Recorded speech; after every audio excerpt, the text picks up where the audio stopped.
un éveil de conscience pour que tout le monde sache. Parce qu'il y a des drames qui se passent en Afrique dont l'Occident est responsable. Merci. Attention, des pickpockets peuvent être présents à La matinale RCF, Stéphanie Gallet. 7h55 dans la matinale RCF, c'est l'heure de l'édito. Comme chaque lundi, nous retrouvons Jean Mercard. Bonjour Jean. Bonjour. Et ce matin, eh bien, vous nous parlez du Congo-Brazzaville. Oui, c'est un pays dont on parle très peu dans les médias. Je vous en parlais car les évêques congolais viennent de lancer ce qui s'apparente à un appel au secours. Nous appelons les églises sœurs du Nord, écrivent-ils, à porter notre message auprès de leurs gouvernements respectifs pour que les fonds détournés au Congo soient restitués aux populations congolaises. Alors, rappelons que le Congo est un pays riche, un territoire vaste comme l'Allemagne, des ressources forestières inestimables et un sous-sol riche en minerais, en gaz et en pétrole. Avec toutes ces richesses, les Congolais, qui ne sont que 5 millions, devraient être prospères. Et pourtant, écrivent les évêques, notre pays est incapable de payer les salaires des travailleurs, les pensions des retraités, les bourses des étudiants. Nos hôpitaux sont délabrés. Dans les familles, même le repas unique apparaît de plus en plus comme un privilège. En résumé, un pays riche, une population pauvre. Les spécialistes ont inventé un concept pour désigner cette situation paradoxale. Ils parlent de malédiction des ressources. Bien, je voudrais tordre le cou ici à cette expression. Quand on parle de malédiction, on donne l'impression que des forces surnaturelles s'acharnent sur les pays en pétrole, les riches en pétrole, comme s'il s'agissait d'une fatalité. Or, les responsables de cette tragédie sont parfaitement identifiés. Le premier responsable, bien sûr, c'est Denis Sassou Nguesso. L'homme fort de Brazzaville a conquis le pouvoir il y a bientôt 40 ans. Après 12 ans à la tête de l'État, il avait déjà fait 3000 morts. Écarté à la faveur de la seule véritable élection démocratique qu'ait connue le pays, il a reconquis le pouvoir au prix de guerres fratricides entre 97 et 99. On parle de 20 à 100 000 morts. Depuis, Sassou s'accroche à son trône à tout prix. En 2015, la Constitution lui interdit de se représenter. Trop vieux, trop de mandats cumulés, eh bien il passe en force. Il mate les manifestations, il envoie ses troupes semer la terreur dans la région du Poul. Désormais, Sassou se méfie de tout le monde. Derrière les barreaux, ces dernières semaines, on retrouve aussi bien de jeunes militants pro-démocratie que ses alliés d'hier. Mais un tyran, aussi cruel soit-il, ne tient pas sans appui extérieur. Or, qui a financé la reconquête du pouvoir par Sassou à la fin des années 90 ? C'est l'argent d'Elf, devenu Total, avec le soutien de plusieurs grandes banques françaises. Qui a aidé le régime à berner le FMI dans les années 2000 ? C'est encore Total, avec l'aide de la BNP Paribas et d'une filiale de paradis fiscaux. Qui aujourd'hui s'enorgueillit d'être le premier donateur bilatéral du Congo ? L'Agence française de développement. On ne va pas l'en blâmer, mais si le Congo n'aurait pas besoin d'être aidé si l'argent du pétrole n'était pas brûlé. La France n'est certes pas seule en cause, mais pour vaincre la soi-disant malédiction du pétrole, ce que demandent les évêques congolais est simple: restituer au peuple congolais les fonds détournés. Eh bien, mal acquis du clan Sassou Nguesso, bien sûr, et pourquoi pas aussi les profits mal acquis des groupes français. Merci beaucoup Jean Mercard pour cet édito, un édito que l'on peut retrouver. Voilà. Excusez-moi, comme je disais, je vais prendre 2 minutes de votre temps. En fait, ce que j'ai mis là exprès, afin que les gens sachent ce qui se passe au Congo-Brazzaville, dont je suis originaire.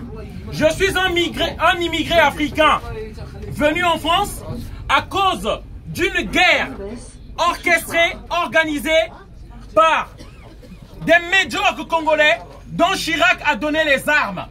Chirac, le président de la France, en 1997, au Congo-Brazzaville, un despote vient au pouvoir, aidé par la France de Jacques Chirac pour organiser un coup d'État. Ils ont pris le pouvoir. Ce despote est jusqu'aujourd'hui soutenu par les locataires de l'Élysée. Je tiens à préciser, les locataires de l'Élysée, ceux qui sont à l'Élysée, la politique française de la France-Afrique. Pour ceux qui ne le savent pas, à l'Élysée, il y a une cellule qu'on appelle la cellule France-Afrique. C'est un État dans un État. Ils ne dépendent pas du Parlement français. Et c'est cette cellule-là qui organise des crimes, des meurtres, des coups d'État avec des despotes africains. Et Aujourd'hui, pourquoi je viens en parler? Le lien avec la France, c'est quoi? Les immigrés que vous voyez qui viennent par la Méditerranée, qui viennent en France, ils fuient pas seulement, vous pensez, la misère, mais ils fuient la guerre. Cette guerre organisée par l'élite française. Aujourd'hui, cette photo que je vous montre là, Macron, avec le plus grand criminel de l'Afrique centrale, Denis Sassou Nguesso. C'est mon pays, d'où je viens. La France de Jacques Chirac avait donné les armes à Denis Sassou Nguesso. Comme la France de Sarkozy a enlevé Gbagbo de la Côte d'Ivoire et l'a mis en prison. Comme la France de Mitterrand qui a organisé le massacre du Rwanda.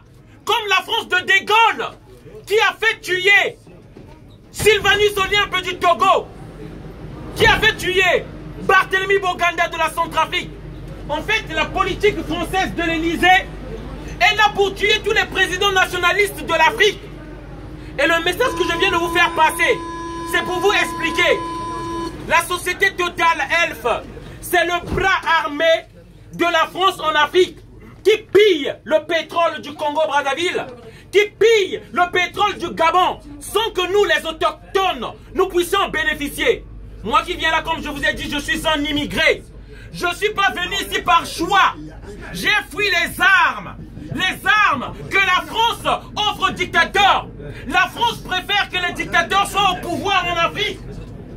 Parce que la France négocie mieux avec les dictateurs. Parce que s'il n'y a pas de dictateur, si les peuples choisissent leurs dirigeants, sachez que la boîte que vous achetez du cacao, du Nescao, vous l'aurez à 4 € au lieu de 1,50 €. Parce qu'avec un dictateur que la France a mis au pouvoir, il peut négocier facilement les prix.